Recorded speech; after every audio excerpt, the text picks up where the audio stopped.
Hello everybody, welcome to the first of our concept videos for Science 121 here at Luther College this fall. Hope the semester's off to a good start for everybody. In this video we are going to talk about the celestial sphere, and we're going to introduce coordinate system. We're going to talk about the motions of the Earth that give rise to some of the motions that we see in space. So let's start with a few definitions. Always the most fun way to start any science project is by defining things, but careful definitions help us know what we're talking about. And so, I'll tell you this again, I'll probably tell you this 43 times this semester. I often liken doing good science to writing good poetry, and why you would trust me on either one of those, I don't know. But that is to say, that you're after some kind of truth or beauty here. You're after something big and important that helps you understand better, think about what's going on, how the universe works. And to get there, you've got to pay attention to every single detail along the way, because it's challenging, it's difficult, and it is really a hard slog. And if you're not very careful with every detail along the way, it's going to be really hard for you to find that truth or beauty or whatever it is that you're looking for. And we'll talk about that as the semester goes along. Is it truth or is it beauty, or how do we think about those things that we're doing here with the science that we're doing? So it's going to be a fun ride this semester as we do these things. So anyway, we'll talk about all of this in class and work some problems in class and do some other things. These are just reference videos for you to go back and relook at some of the things that we talk about, some of the key ideas. I'll do a couple of quick calculations for you in here in these videos sometimes, so you can keep referencing those and whatnot. So we're going to start with the Earth here, where we live. And the first thing we're going to look at is we're going to look at these longitude lines that run north-south over the Earth. And we're going to look at the latitude lines that run east-west across the Earth. And part of what we have to try to do, part of what we have to try to accomplish here is to start thinking geometrically. And sometimes that's going to be flat plane geometry that we can draw on the board like you're accustomed to, but a lot of times that's three-dimensional thinking, and we have to start to picture what it looks like in 3 dimensions. And it's extra challenging because here we are in the middle of this soup. Here we are right in the middle of the solar system. Here we are in the plane of the galaxy, and we have to picture what that 3-dimensional reality looks like when being observed from right down in it.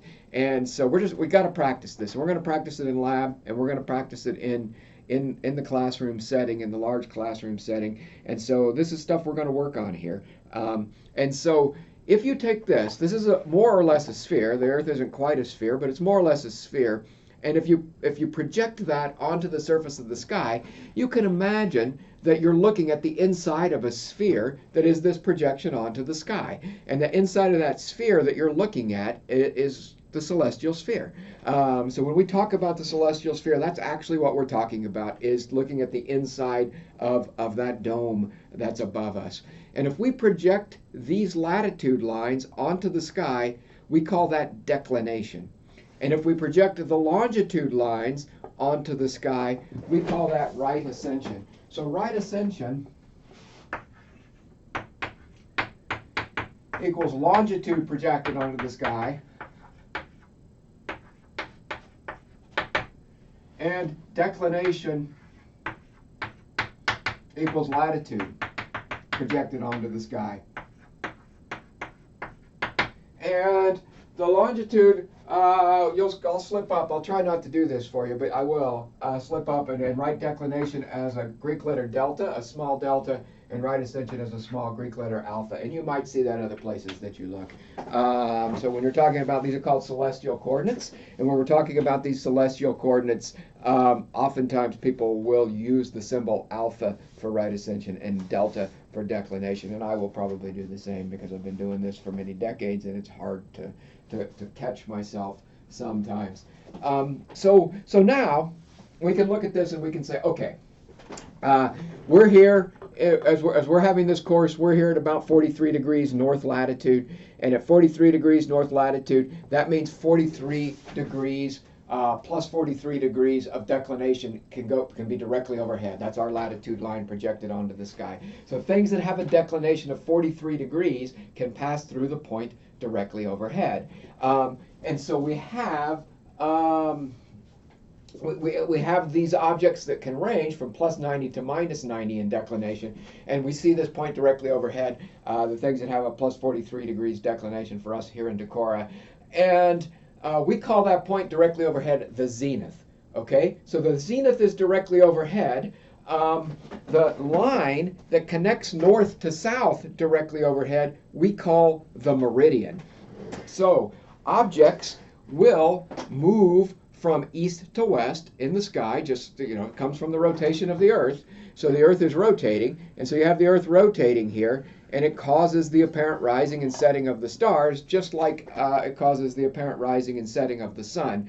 And so stars move east to west. So at any given moment, you look up, you will see an object on the meridian. You'll see a whole string of objects on the meridian, or at a point, maybe a star that's very close to the zenith directly overhead. So you will see the things on the meridian, but what's on the meridian is changing each hour through the night. So there is, in a given night, there is an hour of right ascension. So we measure declination in degrees like you might expect, negative 90 degrees to plus 90 degrees. Unfortunately, we measure right ascension in hours, and there's 24 hours of right ascension. And we can break it down into minutes and seconds of right ascension. 24 hours of right ascension, and at any given time, there is an hour of right ascension on the meridian.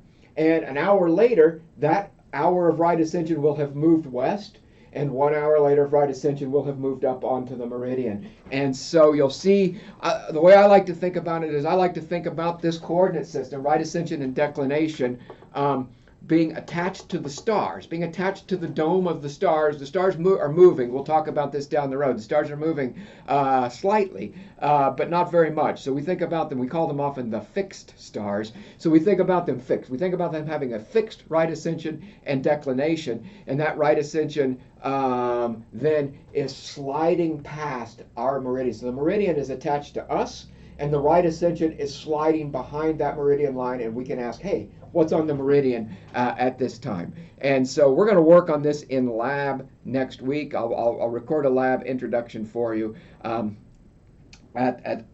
get ready for that lab.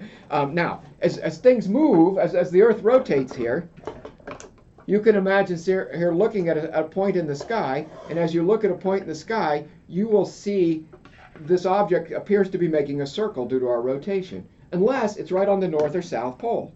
If it's right on the north or south pole, then it just spins around. Okay, so we call that the north celestial pole, the south celestial pole, and objects that are on the pole don't appear to move very much. They appear to be fixed in the sky. If they're right on the pole, they're right on our rotational axis. Plus 90 degrees declination, minus 90 degrees declination. So you'll see the latitude range, things that are on the pole, we call that the north celestial pole, the south celestial pole, and the celestial equator is the projection of the Earth's equator on the sky. So that's the 0 degrees declination line is the projection of the Earth's equator on the sky. So one other topic we want to cover here before we wrap this first video up, and that is the idea of, actually let's just wrap it up right here, and we'll shoot another short video. We'll try to keep all of these under 10 minutes long as we look at these concepts. So that's your right ascension and declination, celestial coordinates, and the celestial sphere. More about that in class, and this is just a little reference video for you to look back at. Thanks, everybody.